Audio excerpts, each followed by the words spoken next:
The one will give the reflection for this morning, Brother Ariel Kii.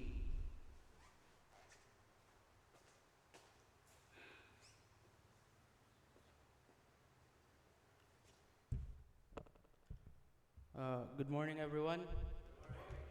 So, our gospel for today talks about the parable of humility. So, kaning context ani nga parable kay Jesus uses a banquet setting to teach a profound lesson about humility. Kay dato nga parable nakita man ni Jesus katong mga guest nga kanang ginaay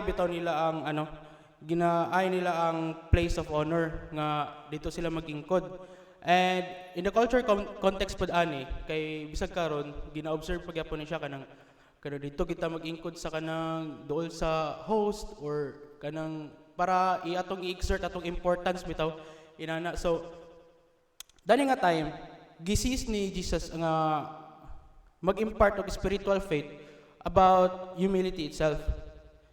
And kani siya nga parable, gi-illustrate niya ayo kung kinsa tong i-humble ang ilang kaugalingon will be exalted. And in the context of God's grace, humility opens us to receive divine blessings. Muna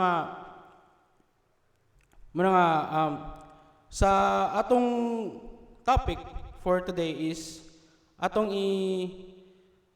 i-focus ang atong topic about fundamental virtue of humility, dayon in the context of divine love, compassion, dayon how it intertwines with God's grace within our lives. So first is unsa magi definition sa humility? Like for the basic lang definition. Ang humility magid usahay ma-misinterpret nato kanang nga ang pagpaubos kay i-think nato atong kaugalingon nga ubos sa uban. Like kana siya kuan naman murag mupadulong na siya self-pity or kanang low self-esteem ba lahi na siya.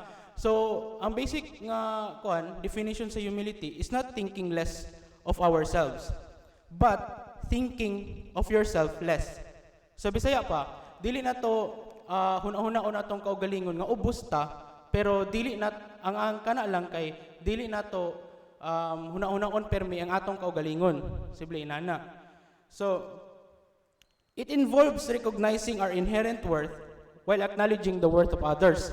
Ang pagpaubos ko kay gina-observe na to ang worth sa atong kaugalingon while ga-observe ta kung unsa ang worth sa uban. So, muna siya ang basic nga definition about humility. If atong i-understand po ang humility into an scriptural basis, makita na to siya sa Philippians chapter 2, verse 3 to 4, which says, "Do nothing out of selfish ambition or vain conceit. Rather, in humility, value others above yourselves." So, if ato ning Bisayon, klaro kay tanan, ayaw kamo pagbuhat bisag unsa gikan sa hinakog nga katuyuan o sa walay hinungdan nga tinguha sa pagpanghambog. Pagpaubos hinuon kamo ug isipa kanunay nga ang uban mas maayo kay kaninyo. So na-connect siya sa atong definition kanina about humility. And sa verse 4 pagit kay ayon siya nga, not looking to your own but not looking to your own interests, but each of you to the interest of others. Kani siya, incline na din siya sa compassion towards other people. Kay, sa Bisaya pa, pag tinabangay kamo, og dili kay mauray inyong atimanon ang tagsa-tagsa ninyo kaayuhan. Angay ninyong batunan, ang hunahuna, nga gibatunan ni Kristo, nga mao kini. So, siya connecting But basically, this verse reminds us to value others above ourselves. And lets us embody the essence of humility. So, basic kayo ang yung definition that iparemind lang sa atoa nga hatagan natog value ang mga tao, ang ubang tao kaysa sa atong kaugalingon, ug atong i-embody ang pagpaubos. So, with regards to humility in action, one example ani kay the story of Joseph the Dreamer. Si Joseph kay kuan man ni siya, kanang anak ni siya ni Jacob, and kaya si Joseph kay gibaligya ni siya into slavery sa Egypt sa iyang mga igsuon. But throughout his experience, wala niya pangitaang hatred, but nagpabilin pa siya nga faithful sa Ginoo. And sa iyang experience, nag-interpret man siya dreams sa iyang kauban nga mga prisoners antod nga niabot siya sa Pharaoh. Dayon nahimo siyang murag tig-interpret sa dream sa Pharaoh mo nang nag-successful ang Egypt ato nga time bisag throughout the famine. Ug kato dayon kay na naman siya dako-dako nga posisyon, niabot ang time nga ang iyang mga igsuon niadto sa Egypt kay nag-famine man. So imbis nga ipakita niya ang iyang side nga kanang successful na siya og na siya dako nga posisyon, iyan na nang gipili ang compassion og humility. Nagpaubos ni noon siya. Muna nga isa siya sa mga role sa humility bitaw ang experience ni Joseph the Dreamer. Nag-show siya humility and compassion towards his brothers nga imbis sa iyang power pwede to niya nga ipapriso pod kay mo kung na siya hatred ato nga time nga grabe gid kayo pwede naman to niya ipapriso. Pero he chose compassion over hatred. So the role of humility, we just need to explore how humility allows us to receive God's grace openly by acknowledging our need for divine guidance and support. Muna nga, kung saon man nato pag-embrace ang humility sa atong kaugalingon nga kinabuhi, pinaka-basic, practicing gratitude. Kaning pagpasalamat, like isa na siya sa mga vital nga atong i-practice if we need to embrace humility o pagpaubos atong kinabuhi. Basic kay ni pagpasalamat. Kay encouraging gratitude as a way to nurture humility, we appreciate the blessings we have in acknowledging the source of these blessings.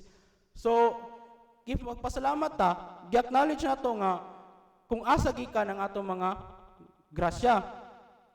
By this, musulod na din ta sa ikaduha nga ways to embrace humility in our lives, which is in service to others. In highlighting the transformative power of serving others, it embodies humility in action itself. By kanang observing humility sa imong kaugalingon, ang pag-serve na sa others kay murag isa na siya sa actions na ba nga dako nga og kuan po siya kanang mo po ni siyang ga-equate sa imong pag-practice sa gratitude. Muna nga, in conclusion ani tanan, we define humility as not a sign of weakness, but strength. It enables us to recognize our interconnectedness, fostering empathy and compassion. Kay towards serving others o practicing gratitude, ato gid ni siyang mabutang sa tong kaugalingon nga we have empathy ug naatay compassion towards other people. Munang we need to challenge each one of us to embrace humility in our lives. And let us strive to practice humility daily ug i-acknowledge nato ang divine grace nga nag-surrounds sa atoa ug we extend it to others. Kay as we walk this journey of life, let us do so with humble hearts, and we need to accept God's grace with gratitude and sharing it abundantly with those around us. Thank you, and may God's grace and humility guides us with our path. Please stand.